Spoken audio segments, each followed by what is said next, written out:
ہمارے YouTube channel کے معزز دوستو، میں ہوں مدثر اجاز اور آپ تمام دیکھنے اور سننے والوں کو السلام علیکم۔ آج کل میاں بیوی، عزیز و اقارب، خاندانوں اور معاشرے میں یہ خطرناک بیماری عام ہے جس کے بے انتہا نقصانات ہیں، مثلاً روزی میں بے برکتی، آخرت کا عذاب، مال و جان کا نقصان، طلاق، قتل و غارت گری، آپس میں نفرت، بغض، ذہنی انتشار، بلڈ پریشر اور امراض دل و دماغ۔ فرمان الہی ہے، آپ صلی اللہ علیہ وآلہ وسلم میرے بندوں سے کہہ دیجئے کہ زبان سے ایسی بات کہا کریں جو بہترین ہو۔ دراصل یہ شیطان ہے جو انسانوں کے درمیان فساد ڈلوانے کی کوشش کرتا ہے۔ حقیقت یہ ہے کہ شیطان انسان کا کھلا دشمن ہے۔ یہ بات یاد رکھیے کہ لڑائی کرانے والا شیطان ہے، اس لیے اصل لڑائی آپ کی شیطان سے ہے، نہ کہ مخالف انسان سے۔ شکست شیطان کو دیجئے، یہی آپ کی اصل جیت ہے۔ شیطان کا پہلا حملہ غصہ دلانا ہے، اس لیے جب آپ کو غصہ آئے تو مدرجہ ذیل کام کیجئے، جس کی تعلیم قرآن و سنت میں ہے۔ اعوذ باللہ من الشیطان الرجیم بار بار پڑھیے۔ حالت بدل دیں، کھڑے ہوں تو بیٹھ جائیں، بیٹھے ہوں تو لیٹ جائیں۔ وضو کر کے 2 رکعت نماز حاجت برائے دفع غصہ شروع کر دیں۔ سر پر ٹھنڈا پانی ڈالیں اور کم از کم 2 گلاس پانی بھی پئیں۔ سب سے پہلے دونوں فریق اپنے دل میں اللہ تعالیٰ کے عذاب کا ڈر پیدا کریں۔ فرمان الہی ہے، جو شخص اللہ سے ڈرتا ہے اللہ اس کے لیے مشکل سے نکلنے کا راستہ پیدا کر دیتا ہے۔ اللہ تعالیٰ سے ڈرنے کا مطلب یہ ہے کہ اللہ کریم کے سامنے کھڑے ہو کر حساب دینے سے ڈرے۔ اسی لیے دونوں فریق علیحدگی میں اختلافات دہرائے بغیر اپنا اپنا حق اللہ تعالیٰ کی رضا حاصل کرنے کے لیے معاف کر کے اجر و عظیم حاصل کریں۔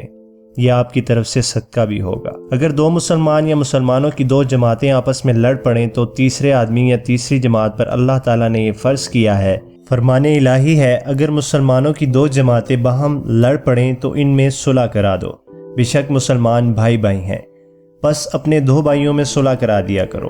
جو شخص خیرات یا نیک بات یا لوگوں میں صلح کرانے کی تلقین کرے اور صرف اللہ کی رضامندی حاصل کرنے کے ارادہ سے یہ کام کرے تو یقیناً اللہ اسے بہت بڑا اجر دے گا۔ آپس میں محبت سے ملیں، مصافحہ کریں، طوائف دیں، احسان کریں، ضرورت مند ہو تو مالی تعاون بھی کریں۔ فرمان الہی ہے، نیکی اور بدی برابر نہیں ہوتی، برائی کو بھلائی سے دفع کرو، پھر تم دیکھو گے تمہارے دشمن تمہارا بہترین دوست ہو جائیں گے۔ اور یہ چیز صرف ان لوگوں کو نصیب ہوتی ہے جو صبر سے کام لیتے ہیں، اور یہ توفیق اسی کو ملتی ہے جو بڑا صاحب نصیب ہو۔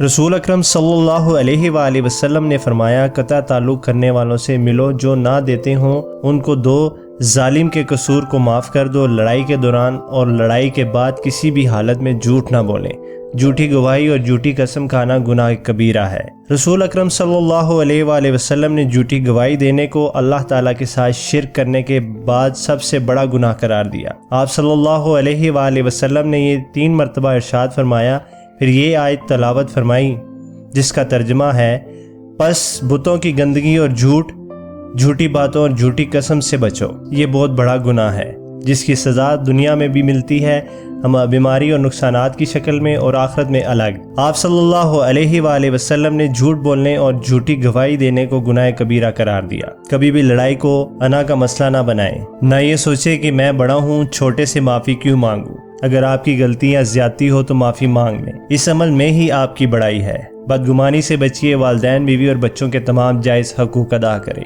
اس طرح بیوی بھی شوہر کے تمام حقوق پورے کرنے، سنی ہوئی باتوں پر یقین نہ کریں کیونکہ سنی سنائی باتیں بھی لڑائی کا سبب بنتی ہیں۔ فرمان الہی ہے، اے ایمان والو، اگر تمہارے پاس کوئی فاسق، گناہ گار، بدکار، جھوٹا کسی قسم کی خبر لائے تو تم اس کی اچھی طرح تحقیق کر لیا کرو۔ رسول اکرم صلی اللہ علیہ وآلہ وسلم نے فرمایا، آدمی کے جھوٹا ہونے کے لیے یہی کافی ہے کہ ہر وہ سنی سنائی بات کو بلا تصدیق بیان کر دے، شبہ کا فائدہ بھی دوسروں کو دے۔ مصیبت آنے پر صبر اور نماز سے مدد لیجئے۔ فرمان الہی ہے، اے ایمان والو، صبر اور نماز سے مدد لو، بار بار نماز حاجت پڑھیے، انشاءاللہ تعالی جلد ہی بہتری آ جائے گی۔ صبر کرنے سے انسان اللہ تعالیٰ کی مغفرت کا حقدار ہو جاتا ہے۔ تمام گھر والوں کو بھی نماز کا پابند بنائیں، زکوٰۃ پوری ادا کریں اور تمام احکام الہی پر پورا عمل کریں۔ معزز دوستو، امید کرتا ہوں آج کا ٹاپک آپ کو پسند آیا ہوگا۔ مزید اس طرح کی اچھی ویڈیوز کے لیے ہمارا چینل سبسکرائب کریں اور بیل آئیکن پہ کلک کریں تاکہ ڈیلی میری ویڈیوز کی نوٹیفیکیشن آپ کو ملتے رہیں۔ تھینک یو سو مچ۔ اللہ نگہبان۔